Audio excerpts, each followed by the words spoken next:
What is up, you guys? It's just with your favorite godmother, and I am back, okay? Except I'm not back with another reading. I'm back with another word, okay? Because God told me to tell y'all to not be afraid of just letting go, okay? Let it go. Let it go, okay? It's giving Elsa, okay? It's giving Anna. But, yeah, so I just did a whole different word. A 15-minute video talking to y'all about my problems, about how God spoke to me, different things like that. And then the video ended up cutting off. And I kind of got frustrated. And I'm like, well, I'm just not going to post. Like, I don't know if I should. It's not going to be as authentic if I get back on here and try to say the same exact thing that I just said. But then God said to me, like, be okay with letting it go. Be okay with letting that video go. I was talking to y'all about a fast that I did that I ended up breaking. And I felt really bad about it. And it's like, be okay with letting go. Sometimes I think our mind attaches to things more than or longer than it has to. I think, and not everybody, of course, I can't speak for anybody, but for me, I am a person with abandonment issues. I am a person who does not like to let go, okay? I like my plans. I like my routine. I like things to be set in stone. I like to know when somebody is going to call me, when somebody's going to come over, when somebody wants to talk, when somebody doesn't.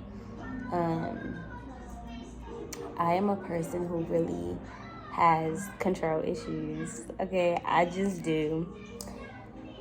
And whenever I feel out of control, I react that way. I react in a way that is not in control of my emotions.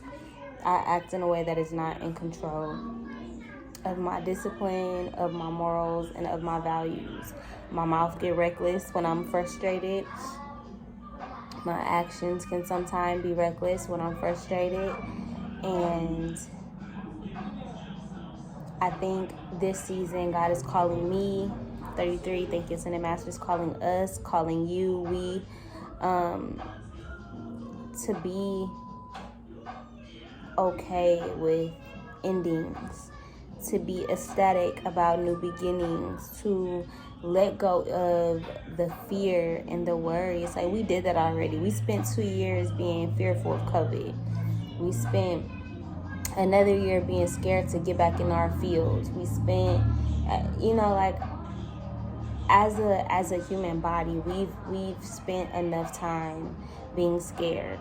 And while yes, there's a place for fear, there's a place for discernment and for I guess worrying or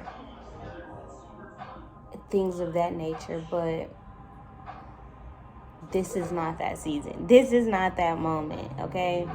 I feel like there's a lot of plans that maybe we had attached ourselves to. There's a lot of finances. There's a lot of opportunities. There's a lot of lovers. There's a lot of ideals, jobs, career paths. There's so many things on a day-to-day basis that we attach ourselves to. There are so many things on a day-to-day basis that we don't even realize that we are continuously making relevant. So for me, I could have a fear that I'm not going to get in school or school isn't going to go good.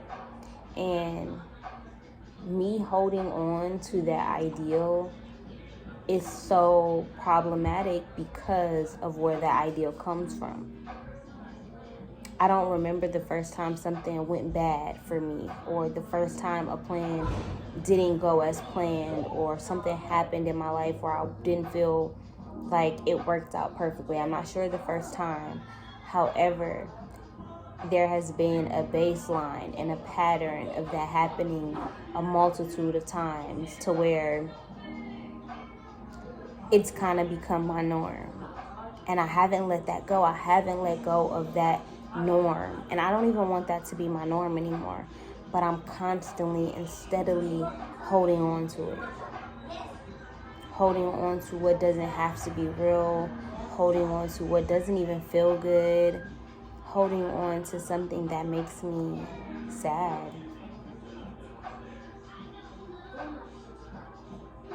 You know, I think God gives us visions and God gives us prophetic words and God sends us signs or friends or family members to minister to us or to talk to us.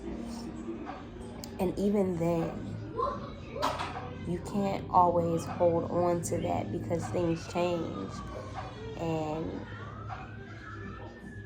the vision changes as you go through life, as you use your free will. Things change. That's the only constant in life, is change.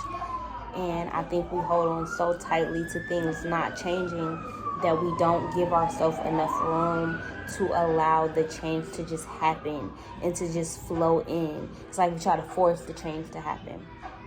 We want to change once we fed up with something or once we don't like something. But a lot of times the change is subtle. The change is subtle. Like, you may not even notice yourself changing. You might not notice yourself being a better person, handling things a little bit better, speaking kinder, doing things differently, opening yourself up. You may not notice because you're so busy holding on to this older version of you that maybe you don't like, that you discredit, that you don't believe in, that you didn't have faith in, that you didn't think was beautiful, that you didn't think had enough money, that you didn't think had enough friends or was valuable enough for whatever reason. And we hold on to her and we hold on to him, that version of us that we dislike the most. And we just see ourselves as that. And I think in this season it's time to be okay with letting her go or letting him go, being able to hug that past version of ourselves and be okay with the fact that being that person led us up to being this person. And that's okay. Like, I know that future me is proud of me today, even if I did break my fast early, even if I didn't stop smoking right away, or even if my house isn't always 100% clean, or I didn't get the new car, or I didn't do certain things that I said I was going to do. I did not take that nap. And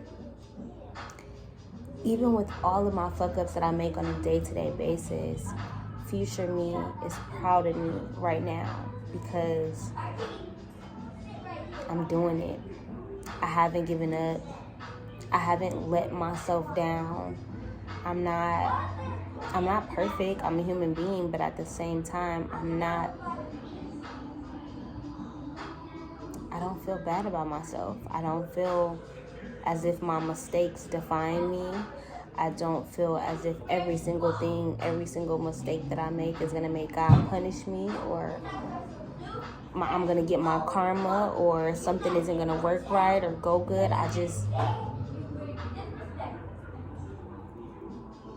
I'm not there anymore. And because I'm no longer there, because I can be in a space of trusting myself and trusting my intuition and being willing to let go of whatever is no longer for me, I think that it opens up so many more doors. It opens up so much more intimacy with myself. And with those closest to me, it opens up more room for intimacy with the Lord, really getting close to myself and getting close to the Most High and being able to see past the vision. Because sometimes we get a vision of something, and even though that's exactly how things are going to go, are supposed to go, how we get there changes along the way. What we make happen changes along the way. How we're going to get it done changes along the way. Venues change along the way. Employers and finances and your car and how many kids you have. All these things changes along the way. But if God told you, hey, you're gonna be a minister, you're gonna do this, you're gonna do that, you're gonna write books, all of that can still be true. But sometimes how you get there comes with a couple fuck ups. It comes with some falling down and getting back up, and through realizing, hey, I don't want to keep messing up in that way anymore. Hey, I don't want to keep making those decisions anymore.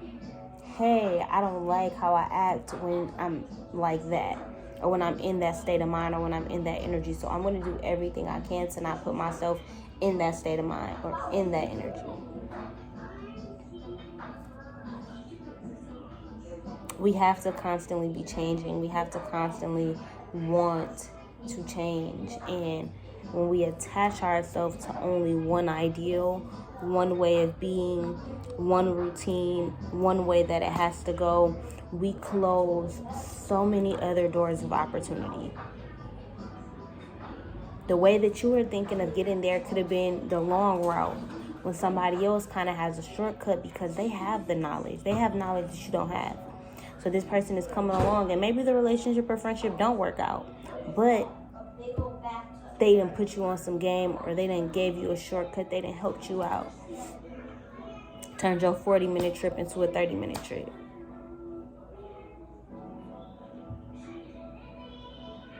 There are fundamentally things in our life that require change.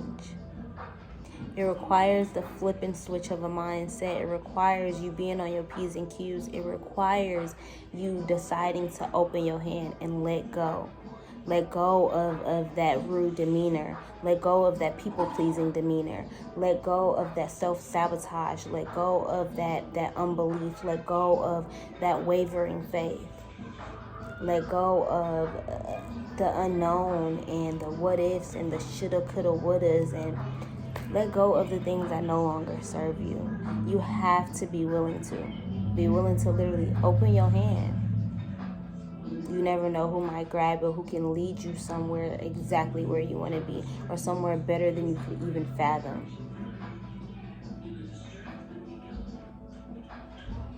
But again, we get so attached to certain versions of ourselves.